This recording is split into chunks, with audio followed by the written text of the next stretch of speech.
영상을 보기 전에 알고 계셔야 되는 전제가 있어요. 이 영상을 제작한 사람은 한의사예요. 보험 전문가가 아니에요. 따라서 경험을 공유하는 거지 명확한 보험법을 설명해 드리는 곳이 아니에요. 그리고 한의사는 직업적 특성상 교통사고 중에서 접촉사고를 위주로 보게 돼요. 따라서 본인이 큰 사고로 중상해를 입었다면 이 영상은 별로 도움이 되지 않을 거예요. 여기까지가 인트로.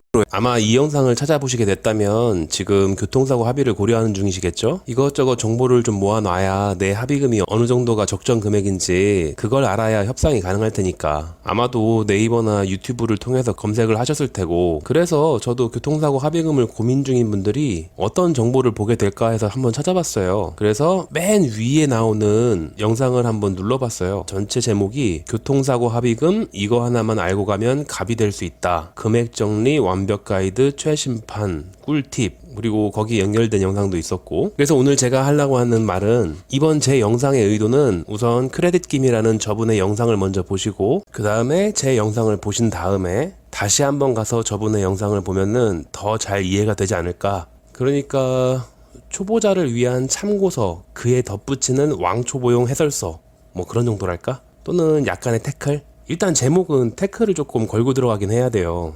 갑은 될 수 없어요. 기초 실력이 없는데 공식 몇 개 외우거나 기출 문제를 몇 개 풀어봤다고 해서 갑자기 시험 성적이 높게 나올 리가 없잖아요. 선생님들처럼 모든 걸 다 꿰뚫어보고 있는 보험사가 있는데 어떻게 갑이 돼요? 그 자리에서 응용 문제를 만들어낼 건데 트레이닝이 잘 된 사람들이에요.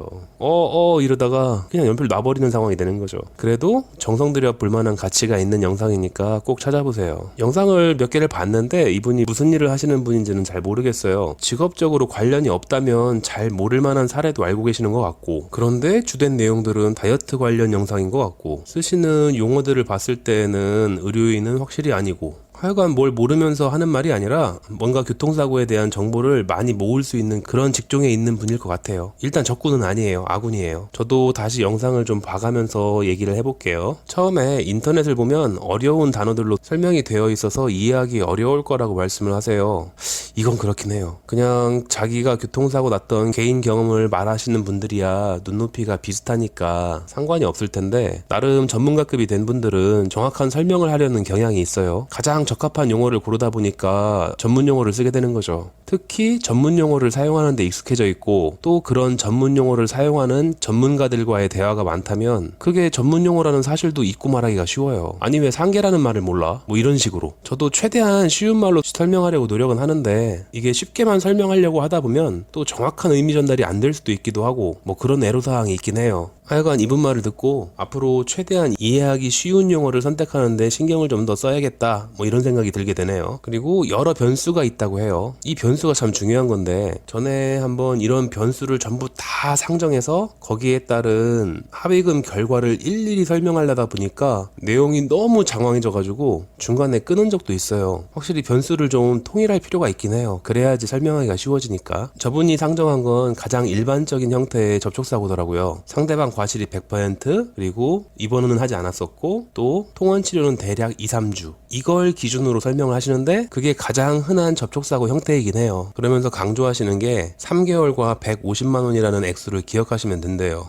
이걸 듣고 조금 놀랐어요. 저희 한의원에 오시는 분들 합의 시점이 평균 3개월이에요. 그리고 저희 단골 환자분들이 본인이 받은 합의금이라고 해서 알려주신 금액이 대개 120만 원에서 150만 원 사이거든요. 거의 들어맞아요. 이분 설명에 따르면 대략 2-3주간의 치료를 받았다고 할지라도, 치료를 더 이상 받지 않더라도 3개월은 지난 다음에 합의를 하시라고 해요. 교통사고 후유증에 대한 관찰도 필요하고 합의에도 유리할 테니까. 그런데 한 가지 알고 계실 점은 있어요. 지금 제 영상을 보고 계신 분은 합의를 어떻게 하는 건지 전혀 몰라서 지금 정보를 찾는 중에 발견하고 오신 거잖아요. 이렇게 기초가 약하고 공식 몇 개 외워가지고 시험을 치려고 하는 학생한테 응용 문제 같은 상황이 와요. 초기에 2-3주 정도 통원 치료를 받았고 그 이후에 합의할 때까지 대략 2개월간 치료를 전혀 받고 있지 않다가 3개월이 된 시점쯤에서 이제 합의를 하라고 하는 거잖아요. 얼마든지 납득 가능한 말이긴 한데, 이 상황을 입장을 좀 바꿔서 생각해보죠. 만약에 본인이 보험사 담당자라고 생각해보세요. 보험사 입장에서 봤을 때는 초기에 2-3주간은 치료를 받았지만 이 피해자는 그 이후에 최근 2개월간 치료가 전혀 필요 없었던 사람이에요. 지금 그런 피해자하고 합의를 해야 돼요. 내가 접촉사고는 합의금 구성 요소 중에서 향후치료비라는 게 가장 중요한 협상수단이 보장이 되거든요. 그런데 2개월간 전혀 치료가 필요 없었던 사람의 향후 치료비를 높게 잡아줄 리가 없죠. 이건 걸고 넘어질 건수가 있잖아요. 아니 당신은 2개월 내내 치료받을 필요가 없었던 사람인데 이제 와서 향후 치료비를 넉넉히 달라고요? 이럴 때 뭐라고 하실래요? 저희 한의원 환자분이 상담을 하셨으면은 방법을 알려드렸을 텐데 대략적으로 설명을 드릴게요. 애시당초에 그렇게 그냥 아무것도 안 하고 미루고 있다가 합의를 하러 나가는 게 아니라 3개월 후에 합의를 하시더라도, 그리고 그다지 아프지 않아서 치료는 받지 않았더라도 중간중간 사고 난 이후에 다니고 계셨던 한의원에 들러서 건강 상태의 진단과 기록은 해두시면 돼요. 그럼 뭔가 멘트가 있었겠죠. 하다못해 만져봤더니 여긴 아직 긴장된 부분이 있더라, 이런 걸 써놓기라도 할 거 아니에요. 물론 아프지 않은데 억지로 아픈 척 하면서 필요도 없는 치료를 계속 받으라는 얘기는 아니니까 오해는 하지 마세요. 사실 합의를 일찍 하면 후회하게 된다는 말은 보험사의 현직 담당자들을 제외하고 변호사, 의사, 한의사 모두 다 공통된 의견이에요. 합의는 일찍 하시면 무조건 손해예요.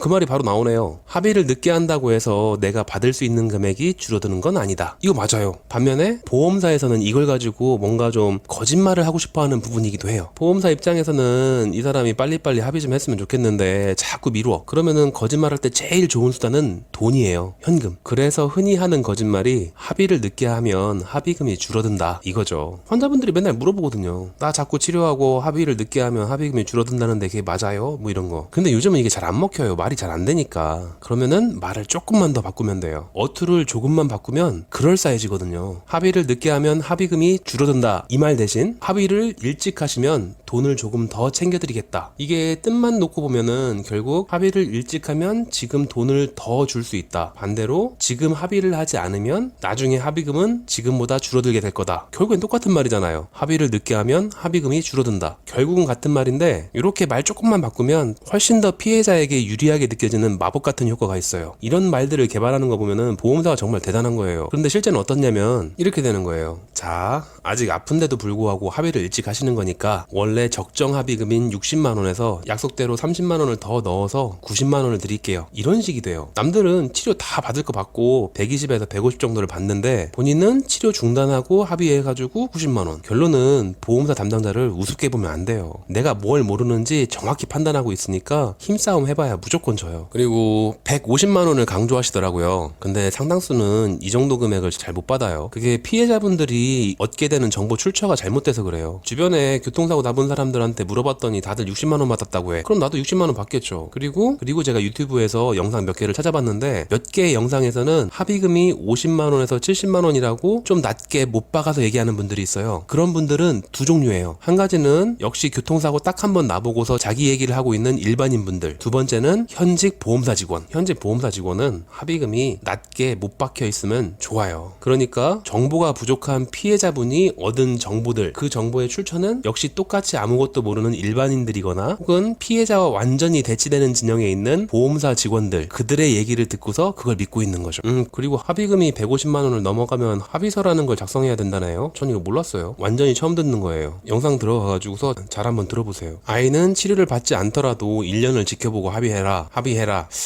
이건 또 태클 거는 기분이라 좀 찝찝한데 어쨌건 1년씩이나 지켜보고 있을 필요가 있을까 싶기는 한 발언이에요. 예를 들어서 사고 난 지 6개월쯤 된 애가 뇌출혈이 발견돼서 응급실에 실려왔다. 이게 6개월 전에 났던 교통사고 때문일 확률이 높을까요? 아니면 어제 침대에서 떨어져가지고 발생했을 확률이 높을까요? 과연 대한민국에 사고 난 지 6개월씩 됐지만 이게 교통사고 때문에 발생한 거라고 진단을 내려줄 의사가 있을까요? 심지어 그동안 아무런 증상이 없어서 치료도 안 받고 있었고 어떠한 의사도 전후 사정을 관찰한 적이 없는데, 그리고 정말 아주 희박한 확률로 수개월 이후에 증상이 나타날 수 있는 그런 상해가 교통사고 때문인 게 확실하다면 합의고 뭐고 문제가 안 되죠. 진단서 한 장이면 즉시 합의 취소되는 거고 진료비 지불 보증은 바로 재개돼요. 그래서 굳이 1년씩이나 라는 생각이 들긴 해요. 저희 한의원에 교통사고 나서 치료받았던 돌이 채 안 된 애기들 보면은 되게 관찰기간을 3개월 미만으로 잡아요. 애기들이 그때까지 아무 반응이 없으면 엄마 아빠도 합의할 시점이 되잖아요. 그럼 그때쯤 같이 합의하는 거고. 그런데 대개 합의할 때 조건은 달아요. 나중에라도 교통사고에 의해 발생된 것으로 판단되는 질환이 발견이 된다면 이 합의서는 무시하고 즉시 진료비 보증 다시 시작한다, 이런 문구 넣을 수 있어요. 합의의 좋은 시점은 월말이다.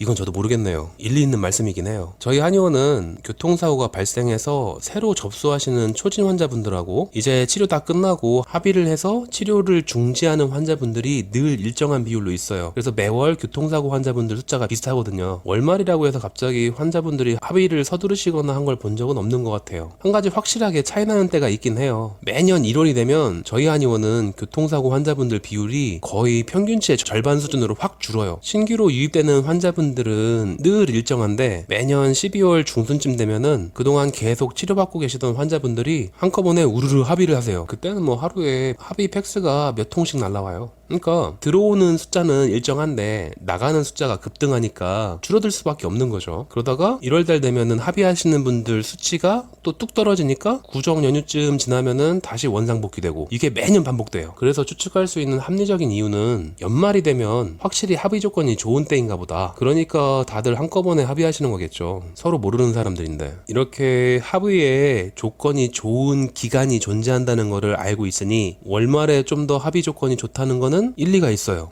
야, 이거 남들 영상 가지고서 얘기하는 걸로 시간 때우니까 되게 쉽네요.